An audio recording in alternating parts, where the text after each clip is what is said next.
Ford Motor Company just unveiled the all-new Mustang GTD. And in this video, I'm going to tell you everything you need to know about it, specifically about how do you get one and also all of the standard equipment as well as all of the optional equipment.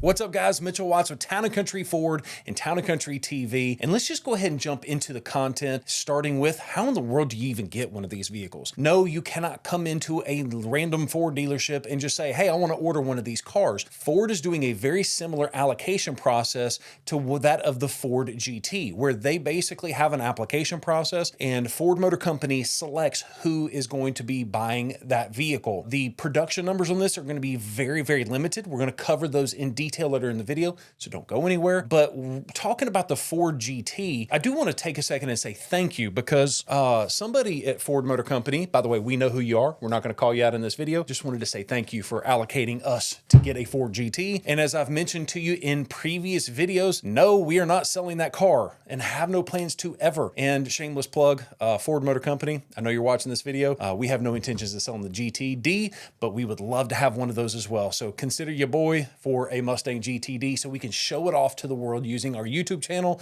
and also on the showroom. All right, so let's jump into the specifics of exactly what it looks like as far as the different options and standard equipment. I think it's important to know, how do these vehicles even get built? So these vehicles are going to start life in Flat Rock, Michigan at the Mustang plant, and they're going to be shipped directly to Multimatic in Canada right after that to make sure that everything is finalized and polished off. That's the reason for the limited production numbers, is because a large part of this vehicle is going to be hand built in Canada, and I think that is so cool. This car is loaded up with technology, and that even trickles into the powertrain itself. Let's go ahead and jump in and talk about that. This vehicle has a 5.2 liter V8, which, by the way, I love the Ford GT, but I cannot tell you how many people say, oh, it's a V6. Then they crank it up and they listen to it like, that's the best sound of V6 I've ever heard in my life. So I cannot even begin to imagine what this V8 is going to sound like, because it's going to have over 800 plus horsepower. And the crazy thing is you even have an available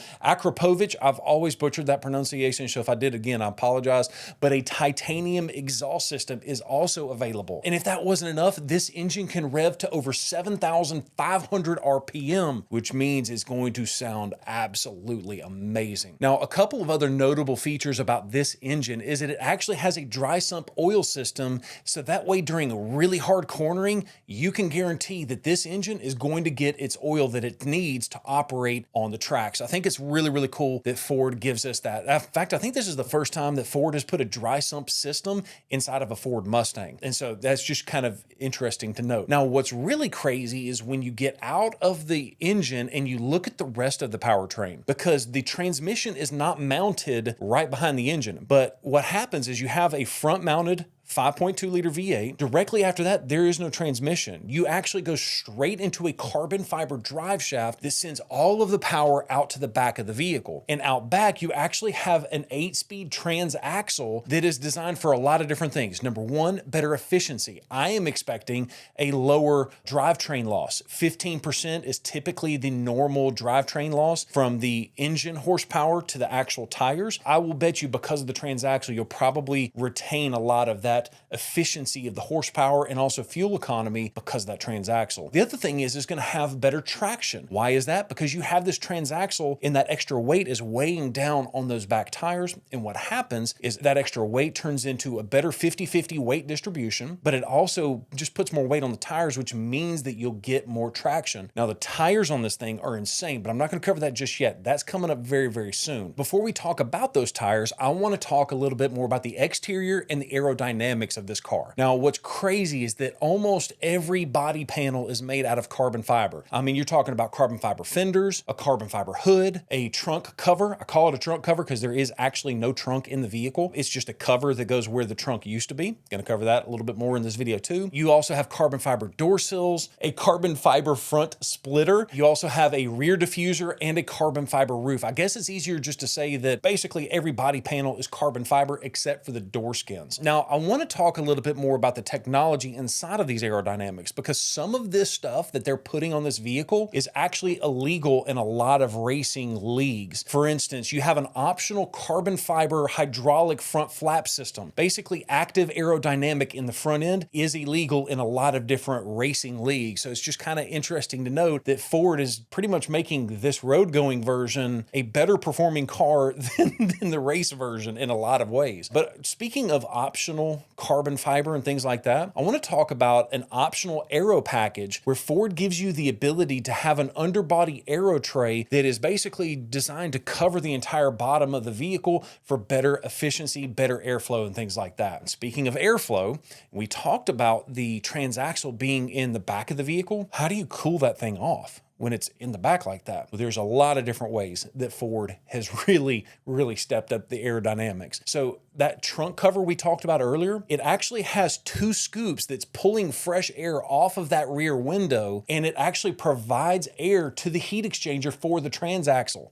Dude, this is wild stuff. In addition to, you also have a couple of air vents on the sides of the vehicle right there in front of that rear tire. Now, talking about the big spoiler, everybody talks about the spoiler in all the videos that I've seen. But what I love about that spoiler so much is that it's actually mounted to the C-pillar. You normally have a spoiler like that is mounted to the trunk itself. In this case, it's mounted to the C-pillar. Well, the first thing I saw, I was like, how are you going to open up the trunk? Well, we've already talked about it. There is no trunk in this vehicle. So you can do that and don't have to worry about that trunk opening up and damaging the rear wing. I think it's actually a pretty smart little setup, and it definitely makes it look a lot more aggressive based on the way that it is mounted. Now, there's a couple of other things. We talked about those front hydraulic flaps, but that spoiler also has some flaps in the rear to create extra downforce in the rear as well. The idea there is to create the right amount of downforce when you need it for cornering, but to lay flat and give you better sleekness through the air when you're trying to do a high-speed run. Now, the other thing that you need to know is that Ford has spent a ridiculous amount of time in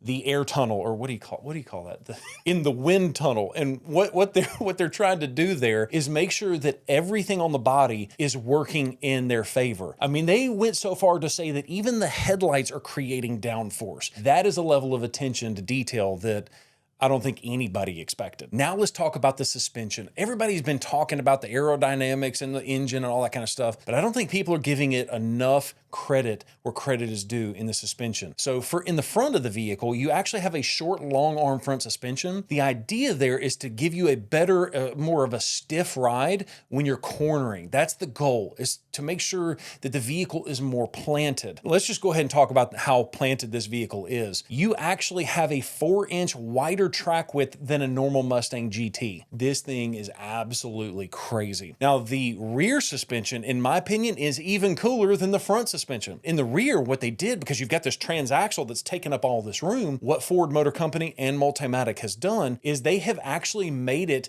a horizontally mounted coilover system. And the crazy thing is you've got dual spring rates and dual ride heights. Let me translate this. It's just like the Ford GT, where you can hit a button, slam it into track mode, and now not only is it lower, and you've already got that wide track width, it's 40 millimeters lower, and you also have a higher spring rate, so that way when you're at the track, it really feels planted. But the suspension alone will not allow you to feel planted when you're at the track. And that's where the wheels, the tires, and the brakes come into play. Specifically, let's talk about tires first. The front tires are 325 millimeters wide. That's almost 13 inches wide, 12.8 inches wide for a front tire. That is ridiculous. Now, in the rear, you have 345 millimeters, which is 13.58 inches wide.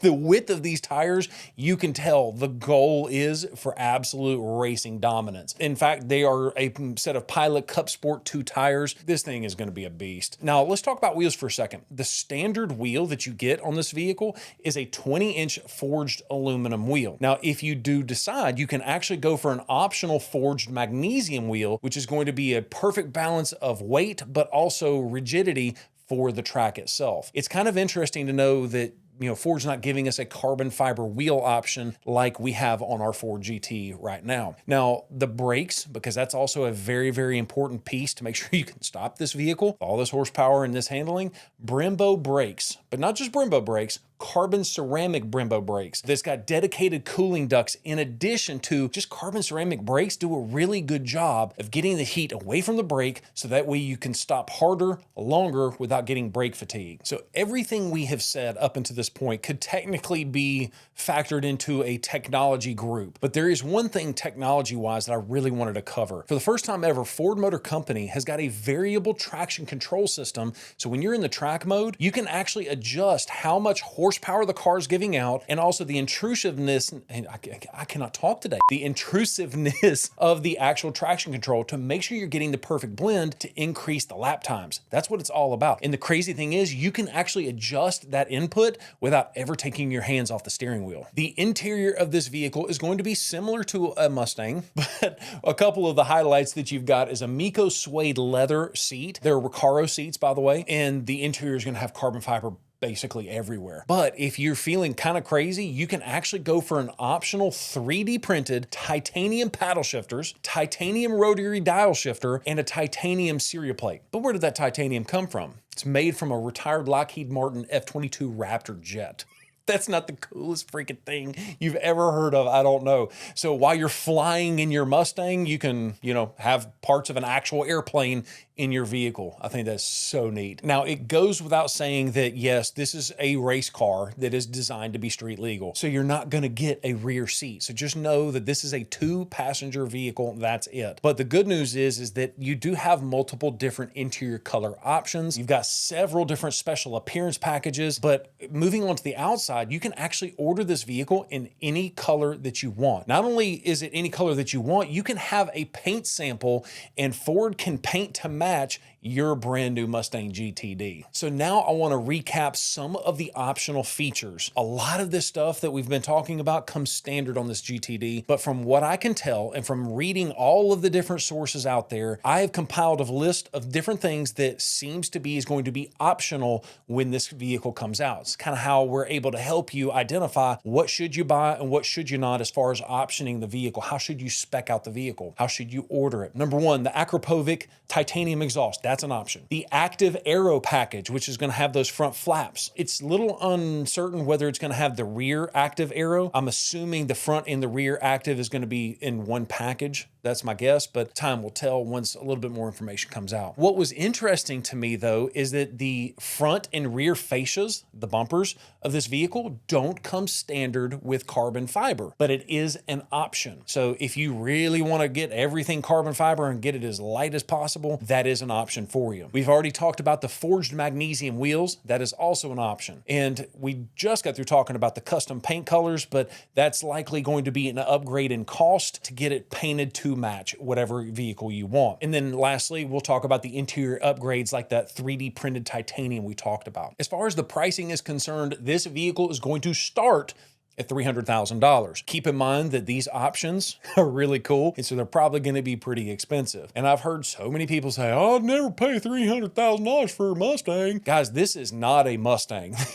It may look like a Mustang from a distance, but technologically speaking, this thing is every bit on par with the Ford GT as you can think it is. The way I look at this is a Ford GT that I can actually fit in. So we talked about this vehicle is going to be limited in production. The estimates that I'm seeing right now, this vehicle is going to be limited to only 1,000 vehicles purchased, which is very similar to the Ford GT. I think all in, over the 17 all the way through 22 model, they only built 1,350 of them. So yeah, just know that this is a very limited production vehicle. And if you're one of those people saying, "I'd never pay $300,000 for a Mustang," congratulations. This car's not for you anyways. Ford's going to sell out of them. I believe people are going to be beating the doors down to buy one of these vehicles. Expect to see these vehicles showing up in late 2024 or early 2025. And guys, if you haven't already done so, make sure you smash that thumbs up button so that way this video can make it to other people who really need to see it. Thanks so much for watching. Have a great day. Peace.